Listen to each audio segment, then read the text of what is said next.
سلامونه مې ومنئ ملګرو، هیله لرم روغ جوړ او خوشحاله به تاسو ټول یاستئ. ملګرو، یو څو ډېرې ضروري خبرې دي، دې ته پام وکئ او نور عمل ورباندې وکئ، له دې کیسو لاس واخلئ.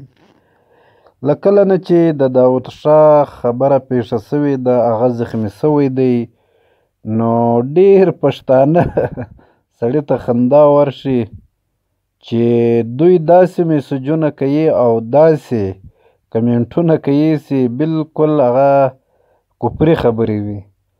یعنی لکه دوی چې ټوله جنت راغلي وي او هلته داود شاه او علي شاه په جهنم کې لیدلي وي. یعنی دا خو ټول عالمان یا ټول اسلامي کتابونه دا د دې ګواهي ورکوي چې د انسان د ښه عمل او بد عمل، یا د انسان چې کومه عملنامه ده، یا انسان چې ظاهري او باطني کوم خویونه دي، دا یو خدای پاک ته معلوم دي، بلکې دا که ووایو چې غیب دی، نو په دې بل هیڅوک نه دی خبر سوا د ستر څښتن. خو دلته داسې کمنټونه کوي ورته، یو وایي چې ښه وسو، یو وایي څومره ښه وسو، یو وایي جهنم یې ځای شه.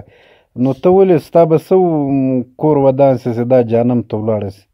یعنې خو دعا وکړه چې خدایه په ښه عمل پام کړي. نو دا کیسې پرېږدئ، له دې لاس واخلئ، دا کفري خبرې دي، دا مه کوئ.